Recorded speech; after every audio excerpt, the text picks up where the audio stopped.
Política, artes, derechos humanos, feminismos.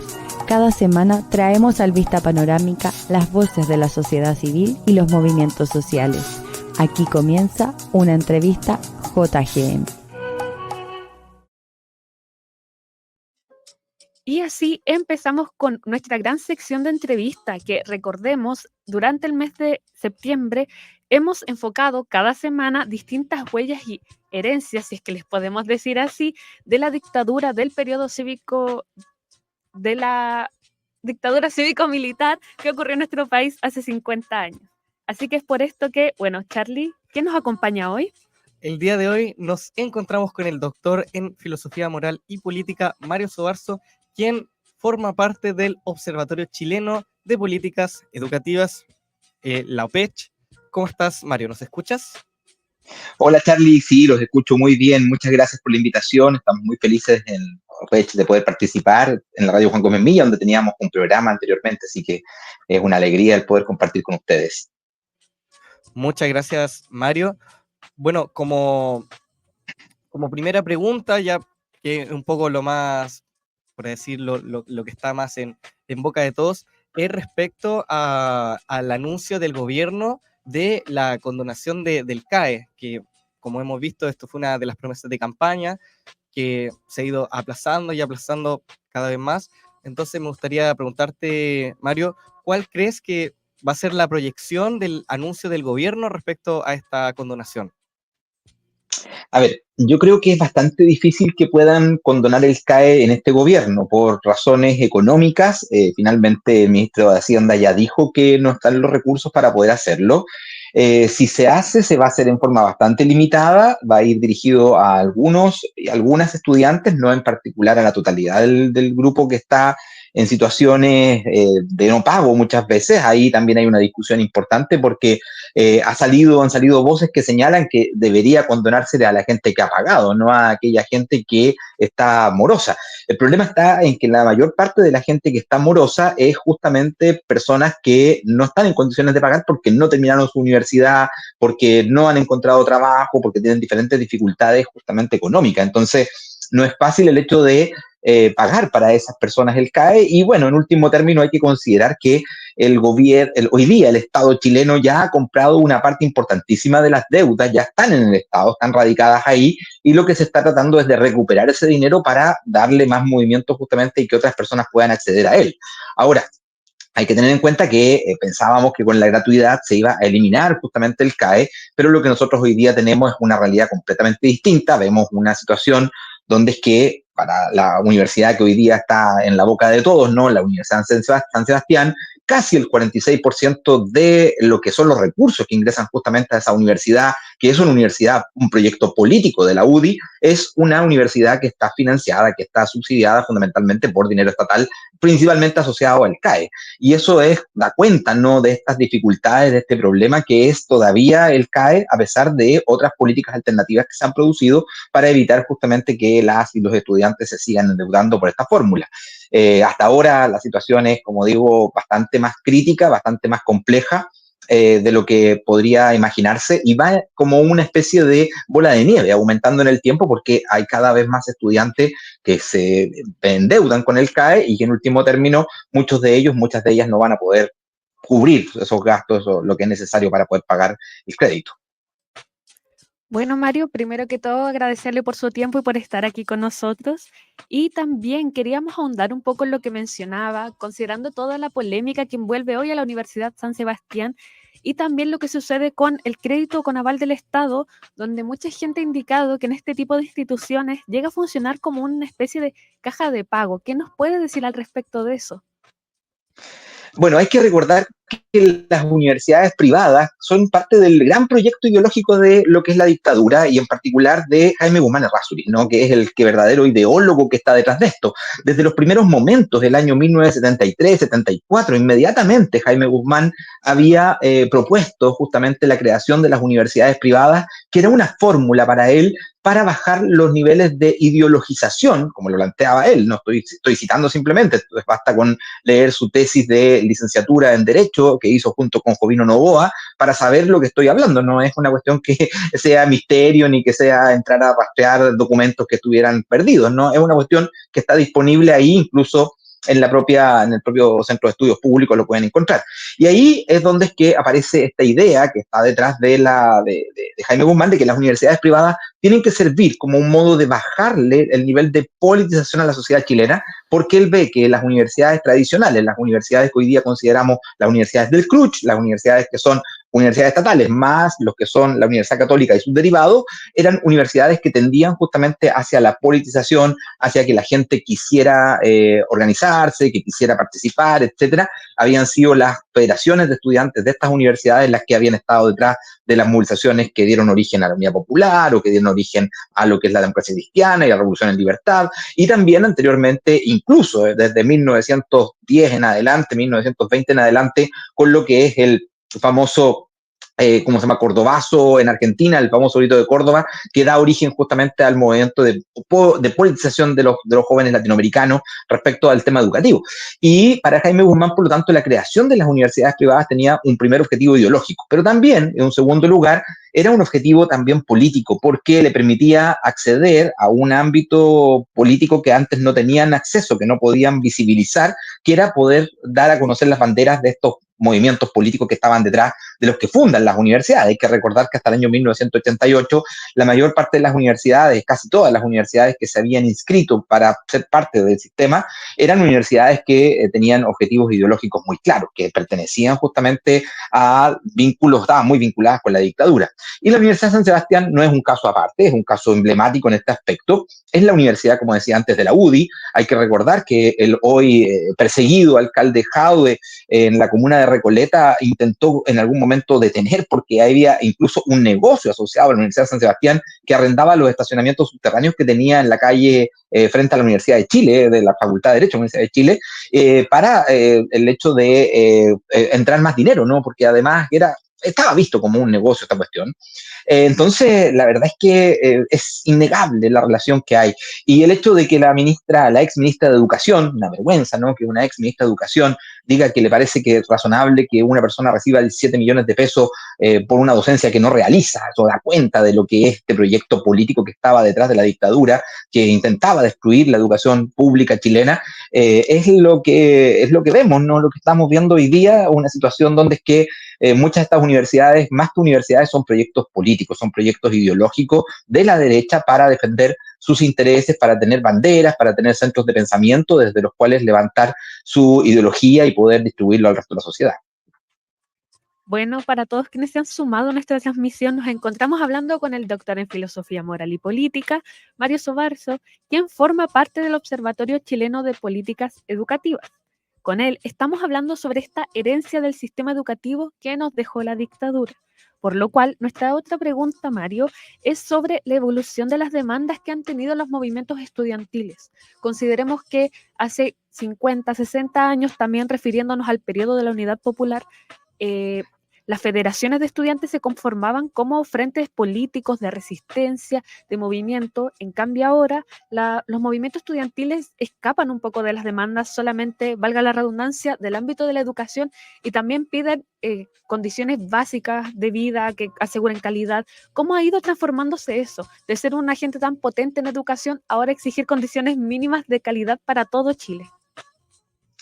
Sí, yo creo que la verdad es que los movimientos políticos de la década de los 60 o los movimientos estudiantiles eran mucho más incluso universalistas que lo que son hoy día. Hoy día, al revés, yo diría que tienden a concentrarse, especialmente en el ámbito universitario, muy en el ámbito interno de las universidades, de lo que es el sistema. El último gran movimiento, que fue el año 2011, que se planteó una posición política transformadora, vemos que se ha terminado por convertir en algo muy semejante a lo que fue la concertación. No hay grandes diferencias hoy día entre las formas de actuar políticamente de esta generación de jóvenes que el año 2011 emergen a la política, Gabriel Boric, Camila Vallejo, Carol Cariola, etcétera, de lo que era la concertación anterior. No se ven grandes diferencias, incluso en algunos aspectos terminan siendo a nivel geopolítico, por ejemplo, más derechistas incluso que la propia concertación. No hay una gran postura rupturista, y por eso en ese sentido esperar mucho de los movimientos estudiantiles universitarios resulta bastante contradictorio. Pareciera que el movimiento estudiantil universitario hoy está radicado en tratar de sacar su carrera, obtener un cargo político, y no es casual que la mayor parte de los interesados en los cargos políticos de las universidades sean justamente quienes quieren seguir carrera política a futuro, y sin haber pasado nunca por hacer un trabajo, nunca tener que haberse levantado temprano. Hay que recordar que el presidente Boric decía que él había descubierto que había gente que se levantaba a las 5 de la mañana para ir a trabajar cuando es que salió después de un carrete a buscar a alguien al aeropuerto, ¿no? No tienen conciencia de lo que es la realidad de la gente común y corriente, están completamente disociados porque son una élite que venía justamente de colegios particulares pagados, pasó por las universidades de élite y después se incorporó a su misma élite, a sus mismos grupos políticos. Distinto es el movimiento estudiantil secundario. El movimiento estudiantil secundario es un movimiento tremendamente de clase, marcado justamente por las clases más populares, que son las que se movilizan, son las que se organizan, son las que luchan por bandera. Y no es casual que las últimas movilizaciones estudiantiles secundarias sean por las raciones alimenticias, porque son cuestiones que afectan realmente a los jóvenes, a las chicas que están en el sistema escolar, que están afectados porque vemos los negociados que hay. Para ir a otro caso, a propósito de que ahora ha salido toda esta información sobre los chats de Hermosilla, hay que recordar que Abu Moor se ganó, este señor, ¿no?, que era anteriormente fue vinculado al fútbol, etcétera, se ganó una licitación para dar las becas UNAEP de 170.000 millones de pesos, gracias a los contactos, a los vínculos que hizo el abogado Luis Hermosilla. Entonces, la verdad es que los jóvenes secundarios, que tienen mucho más que perder, mucho más que peligros todavía, especialmente después de la ley Aula Segura, que los penaliza, los persigue, los criminaliza, ellos son mucho más activos, incluso políticamente, que lo que pueden ser las universidades hoy. Hoy por hoy las universidades, especialmente las universidades tradicionales, están bastante elitizadas.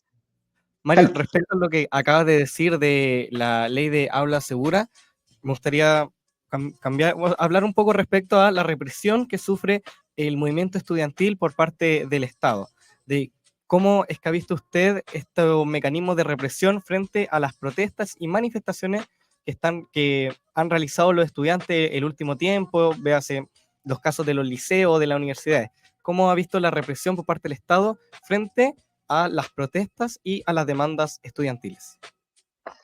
Bueno, hay que decir que frente al sistema universitario, en la medida que las federaciones se han ido desarticulando, han ido desapareciendo, han ido perdiendo fuerza, la verdad es que no es cierto que haya tanta represión como puede existir justamente para los estudiantes secundarios. En el mundo secundario vemos expulsiones en forma constante, vemos persecuciones a sus líderes, vemos que incluso la policía ingresa a los liceos y que constantemente están siendo intervenidos, aún en el caso del Liceo 1, el 11 de septiembre, hace 2 semanas atrás, por una marcha, una protesta frente al liceo, llegó la policía con las mismas fórmulas que se utilizaban en el gobierno anterior. No hay diferencias importantes respecto de la forma de represión que se aplica en este gobierno a las formas de represión que se han aplicado anteriormente.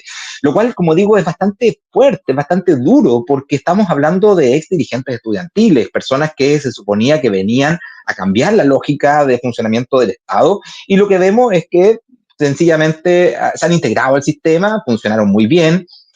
A propósito del sueldo de la ministra, no ex ministra Cubillo, no es muy distinto de la situación de lo que pasa con los actuales ministros, los actuales presidentes, los actuales diputados, senadores, etcétera, que entraron de esta camada juvenil y que se integraron a ganar varios millones de pesos en sueldo, entonces, en dieta parlamentaria o en dieta de ministros. Entonces, al final, lo que uno se pregunta es, bueno, ¿cuál es el sentido de unas políticas que se quedan en lo cosmético, que se quedan en las cuestiones meramente superficiales? Y no es menor que pensemos nada más que ni siquiera el Día del Profesor, que se va a celebrar ahora el 16 de octubre, se va a hacer todos los profesores seguramente van a estar muy felices celebrándolo, fue instalado por la dictadura, fue la fecha que puso la dictadura para reemplazar el Día del Profesor, que era el 11 de septiembre, hasta el año 73. Entonces, que todavía conservemos el día de la dictadura es un ícono de que en realidad las cosas no han cambiado. Pensemos que el sistema de financiamiento escolar sigue siendo el voucher y sigue siendo por asistencia de los estudiantes, a pesar de que se sabe que los estudiantes de clases más bajas son aquellos que tienen más dificultades para asistir al sistema escolar. Entonces, porque están en casas que se enfrían más, por lo tanto tienen mayor cantidad de enfermedades, etcétera, tienen que apoyar muchas veces a las familias trabajando. Por lo tanto, esto debiera ser exactamente lo contrario, debiéramos financiar mucho mejor a los liceos que reciben a los estudiantes más vulnerables, y lo que vemos es que el sistema de financiamiento principal sigue siendo el sistema que instaló la dictadura. Y no se ha cambiado esto. Llevamos hablando de esta cuestión que con el sistema de los SLEPs iba a terminar. No se terminó, los SLEPs se financian exactamente igual que lo que se financiaba el sistema municipal anterior. Entonces, lo que nosotros observamos es que la situación del sistema secundario siguen siendo los mismos problemas que han tenido que enfrentar desde hace ya 50 años, 51 años, y que las grandes transformaciones que se necesitan para que el sistema escolar pueda convertirse en un sistema realmente universal, realmente dirigido a las clases más populares y ayudarles a mejorar sus condiciones materiales, la verdad es que seguimos esperando que eso ocurra, eso suceda. La situación no ha sido realmente significativa, los cambios que han ocurrido. Bueno, Mario, y volvemos un poco al tema del CAE, y para ir ya cerrando esta nueva sección de entrevista de nuestro programa, si miramos hacia el futuro y hacia dónde queremos como dirigirnos con todo esto del financiamiento de la educación superior, si nos puede comentar qué experiencias extranjeras conoce usted de otros países, ya sean vecinos de Latinoamérica, Europa, que tengan un modelo de economía de la educación superior que podamos seguir. La verdad es que lo que uno tendría que decir es que nosotros teníamos un modelo de economía de educación superior que existía anteriormente al año 73, que permitía y que los datos daban cuenta de que para el año 1976, para el final del gobierno de Salvador Allende, cuando que debió haber terminado su gobierno, iba a haber una universalización del sistema de educación superior con las universidades existentes hasta ese momento, que eran las universidades, las tres grandes universidades troncales, más las universidades que eran regionales, como la Universidad de Austral o la Universidad de Concepción, ¿cierto? Que eran universidades que tenían un sentido público, que iban a alcanzar a cubrir la universalización, la masificación del sistema educativo que logramos recién en la década de los 90. La verdad es que el sistema iba hacia ese lugar, y lo que sucedió es que fue desmontado por parte de la dictadura. Entonces, lo que nosotros tendríamos que plantearnos es cómo volvemos a un financiamiento basal a la educación superior pública, estatal, que no tiene objetivos políticos, que no tiene un objetivo ideológico ligado a partidos de derecha, y de forma tal de que esas universidades puedan ampliar su matrícula, puedan crecer de una forma significativa para lograr captar a estos estudiantes y que esos estudiantes entren con una gratuidad de verdad. Porque lo que tenemos nosotros hoy día es una gratuidad individual, o sea, se le da al individuo, al sujeto en particular, que obtiene cierto puntaje para ingresar al sistema. Pero si las universidades estuvieran financiadas basalmente, si las universidades tuvieran un financiamiento que les permitiera operar en forma sin tener que endeudarse, que el Estado diera ese dinero, podrían efectivamente universalizar su matrícula, podríamos abrirle espacio a estudiantes de sectores más populares para que ingresaran a universidades de calidad, porque muchas veces el problema de esto es que también terminamos financiando con aportes estatales proyectos políticos, proyectos ideológicos de dudoso nivel de calidad. Recordemos la Universidad del Mar solamente y nos daremos cuenta de que esta es la realidad, desgraciadamente, que todavía nos toca vivir, porque la verdad es que si seguimos tirando el hilito, es probable que encontremos que la Universidad de San Sebastián también tiene un interés puesto en que sus estudiantes salgan, egresen del sistema para que no queden morosos, para que puedan pagar lo que es la deuda que puedan tener, y de esa forma lograr justamente pasarlos más rápido. Entonces, muchas veces ocurre que hemos ido bajando la calidad educativa porque las universidades están obligadas con este financiamiento, con estos sistemas de financiamiento, a lograr que sus estudiantes salgan para que no queden morosos, para que puedan efectivamente obtener un título que les dé mejores condiciones económicas, aun cuando eso no esté asociado a un nivel académico, a un nivel de formación profesional equivalente a lo que debería ocurrir. Muchas gracias, Mario, por la entrevista. Recordar que acabamos de hablar con Mario Soarzo, quien forma parte del Observatorio Chileno de Políticas Educativas, mejor conocido como el OPECH. Muchas gracias por la entrevista, Mario. Muchas gracias, Muchas Mario, gracias a ustedes. hablar de este tema tan importante que es esta herencia de la educación y el sistema educativo superior en la dictadura.